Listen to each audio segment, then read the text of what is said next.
안녕하세요. 송호수학교 영행 친구들, 과학 시간에 오신 걸 환영합니다. 우리가 지난 시간에는 물질의 기본 성분인 원소에 대해서 배웠죠? 원소를 확인하는 방법으로 두 가지가 나왔는데요. 다 기억나나요? 맞아요. 첫 번째는 불꽃 반응 실험과 두 번째는 스펙트럼을 이용한 방법이었습니다. 자, 이번 시간에는 두 번째 중단원, 물질의 구성 입자 단원이고요. 아래 소단원 1, 물질을 이루는 원자 되어 있고요. 교과서는 22에서 24쪽입니다. 아래의 핵심 질문을 볼게요. 여러분은 이 단원을 공부하고 나면 원자는 무엇으로 구성되어 있는지 말할 수 있습니다. 자, 아래 생각해 보기를 보면요. 금속을 쪼개면 크기가 작아지고 더 쪼개면 가루가 된다고 했어요. 그렇다면 이 가루를 계속 쪼개면 어떻게 될까라고 되어 있네요. 여러분 한번 생각해 본 적 있나요? 선생님과 함께 보도록 할게요. 자, 여기 흰 종이를 대고요. 선생님이 과자를 준비해 왔어요. 그리고 이 과자를 한번 뜯어 볼게요. 뜯으면요 이렇게 여러분이 좋아하는 과자가 나오고요. 이 과자가 지금은 이런 네모의 직사각형이지만 선생님이 이 망치로 쿵쿵 쪼개 볼게요. 나눠졌고요. 한 번 더. 그러면 과자는 점점 더 작은 조각으로 쪼개지게 될 겁니다. 계속 반복해 볼게요.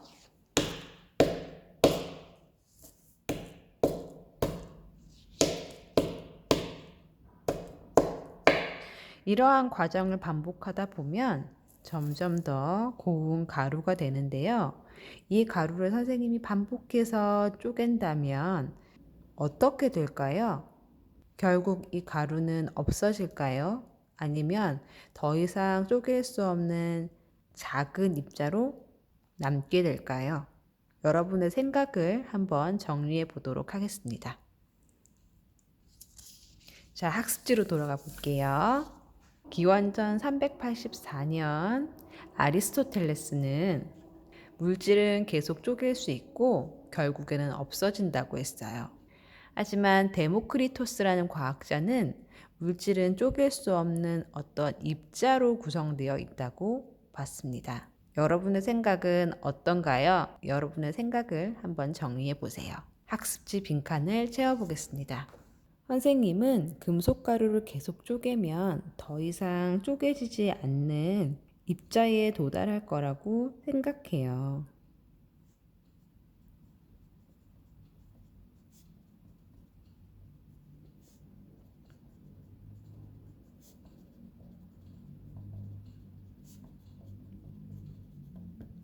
오늘은 이 입자에 대해서 한번 보도록 하겠습니다.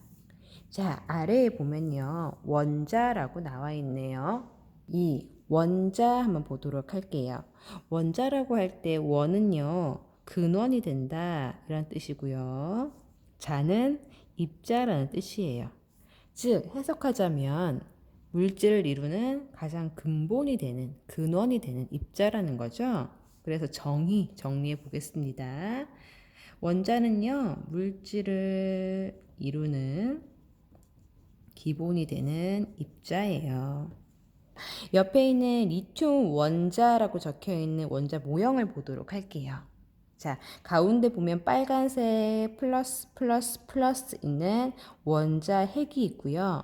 그 주위에는 전자 초록색, 전자 이렇게 전자 3개가 가만히 있는 게 아니고 이렇게 휙휙 움직이는 모형을 나타내고 있어요. 우리는 이 모형만 봐도 원자에는 원자 핵과 전자가 있는데 이 녀석은 가만히 있질 않고 계속 움직이는구나 생각할 수 있을 거예요. 자, 그래서 구조에 첫 번째 동그라미 보면요. 자, 어떤 게 있냐면 원자 핵이 있고요. 아래에는 전자가 있다. 이 두 가지로 구성되어 있다. 고요. 자, 위에 잠깐 필기를 한번 해볼게요.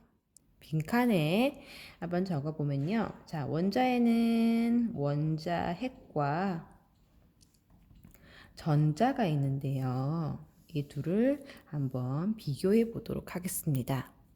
자, 먼저 전하의 종류 적어 볼게요. 자, 전하라고 하는 거는요. 전은 전기할 때 전이고요. 하는요. 여러분 짊어지다 라는 뜻이에요. 혹은 뭐 등에 지고 매다 뭐 이런 뜻도 있어요. 그래서 예를 들면 우리가 뭐 과부하에 걸렸다. 그럴 때 하가 과하게 이 부담을 짊어진다 이런 뜻이고요. 또 뭐 우리가 적반하장이다 이런 말 쓰죠. 도둑이 도리어 지팡이를 짊어진다. 오히려 방귀 낀 놈이 성낸다 이런 뜻이에요. 거기서 쓰는 하가 바로 전하할 때 하입니다. 그래서 원자핵 같은 경우는요. 전하가 보시면 아시겠지만 원자핵에는 더하기 그죠? 플러스 전하가 있고요. 반대로 전자 같은 경우는 어떤가요? 그렇죠. 마이너스 전하가 있다. 자, 한 가지 더 보면 위치 볼게요. 위치. 자, 원자를 봤을 때 원자핵은 어디에 있나요? 그렇죠. 원자의 중심에 위치해 있고요. 전자는 어때요? 그렇죠. 원자핵 주위를 움직이고 있네요. 원자핵의 주위에 있다. 자, 마지막 한 가지 더. 자, 선생님이 앞에 전하의 종류라고 해서 원자핵은 플러스 전하를 띠고 전자는 마이너스 전하를 띈다고 했는데요. 그 전하의 양, 즉 얼마만큼의 전하를 가지고 있느냐, 전하량을 한번 살펴보도록 할게요. 자, 원자핵은요. 원자마다 다 달라요. 하지만 전자 같은 경우는요. 전하량이 마이너스 1이라고 해요. 즉 전자 한 개가 가지고 있는 전하량이 얼마냐면 그렇죠. 마이너스 1이라는 뜻이에요. 자, 그러면 아래 학습지를 한번 정리해 볼게요. 자, 첫 번째 원자핵.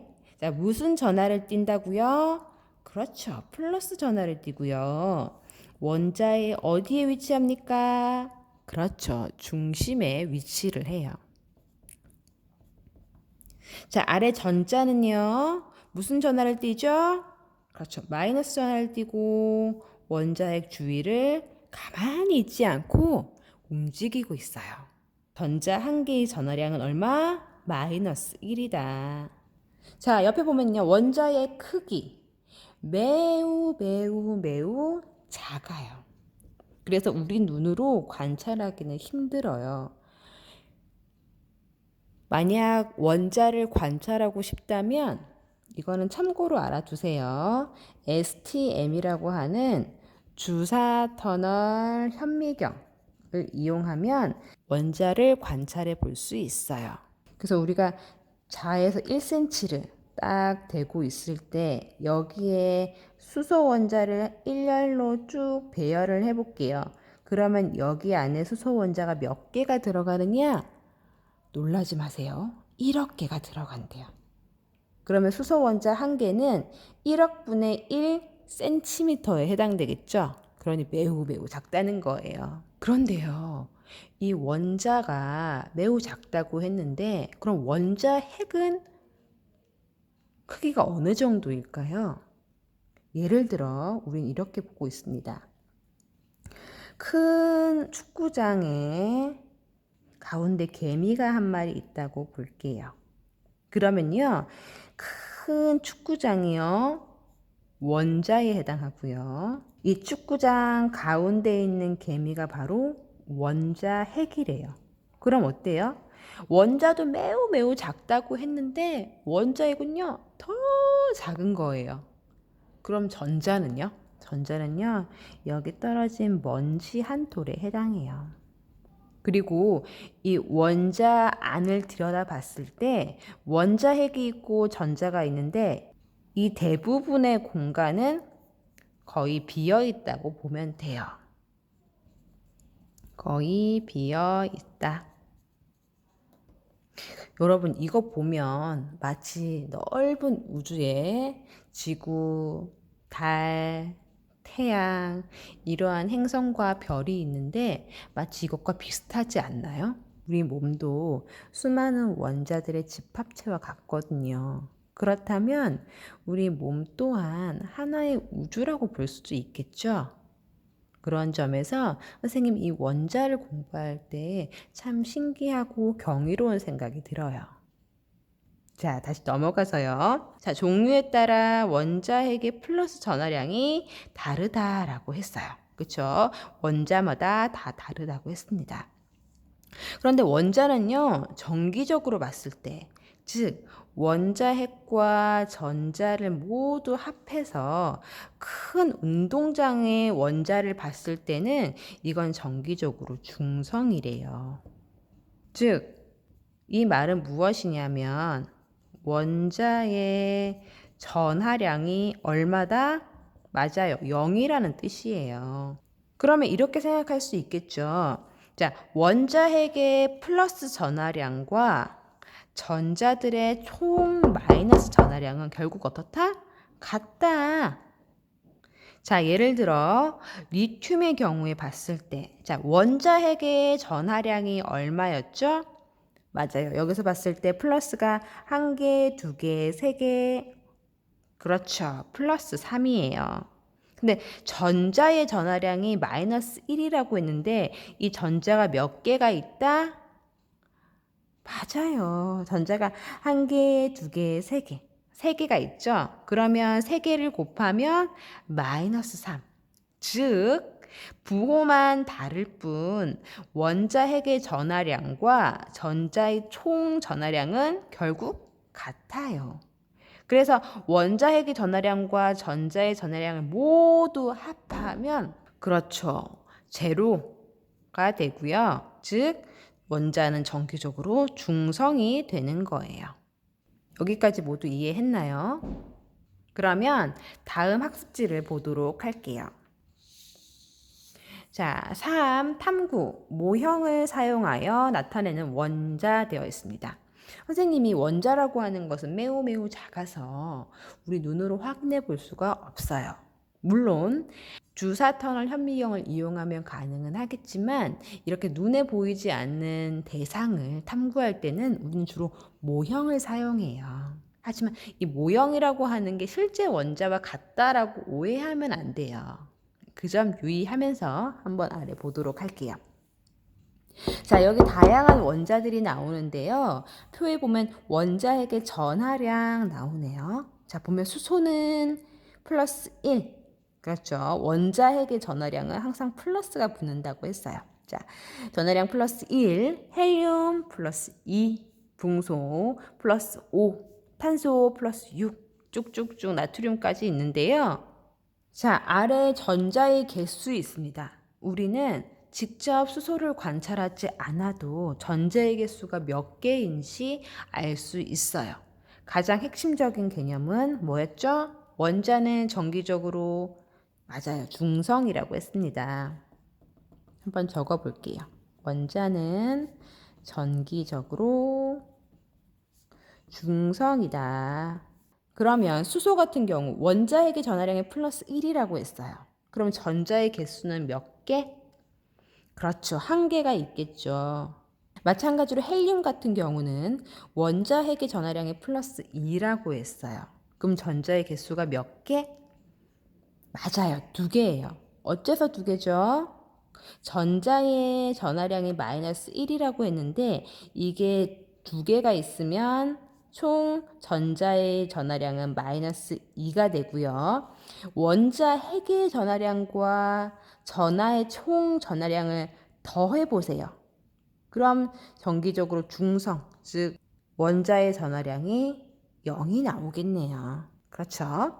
자, 마찬가지로 붕소 같은 경우는요. 원자핵의 전하량이 플러스 5래요. 그러면 전자의 개수는 몇 개? 그렇죠. 5개가 될 거예요. 왜 그렇죠? 전자의 전하량이 마이너스 1인데 이게 5개가 있으면 전자의 총 전하량은 마이너스 5가 될 거고요. 원자 핵의 전하량과 전자의 전하량을 더하면 결국 원자는 정기적으로 중성, 즉 원자의 전하량은 0이 될 것이다. 이해되나요? 자, 마찬가지로 탄소의 원자 핵의 전하량은 플러스 6이고요. 그럼 전자는 몇 개? 6개 됩니다. 질소는 원자 핵의 전하량이 플러스 7. 그럼 전자의 개수는 그렇죠. 7개가 있어야 전자의 전하량이 마이너스 7이 되는 거죠. 다음 산소 원자 핵의 전하량은 플러스 8. 그럼 전자의 개수는 맞아요. 8개. 8개가 됨으로써 전자의 총 전하량은 마이너스 8이 되는 거죠. 다음 플로린 원자 핵의 전하량은 플러스 9. 전자의 개수는요. 맞아요. 9개가 될 겁니다. 마지막 나트륨 원자 핵의 전하량은 플러스 11. 전자의 개수는 11개가 되겠다. 자, 다음 2번 보면요. 각 원자를 모형으로 나타내는 방법을 모든별로 토의하고 아래에 기록한 후 모형으로 나타내기. 자, 우리가 원자를 눈으로 볼 수 없기 때문에 모형을 나타낸다고 했어요. 어떠한 방법으로 원자 모형을 나타낼 수 있을지 여러분의 생각을 정리해 보면 됩니다. 이건 정해진 답이 없어요. 자유롭게 적어주면 됩니다. 자, 3. 각 원자를 모형으로 그려보겠습니다. 자, 먼저 수소 같은 경우 우리가 위에서 수소의 원자량이 얼마라 그랬죠? 맞아요. 플러스 1이라고 했어요.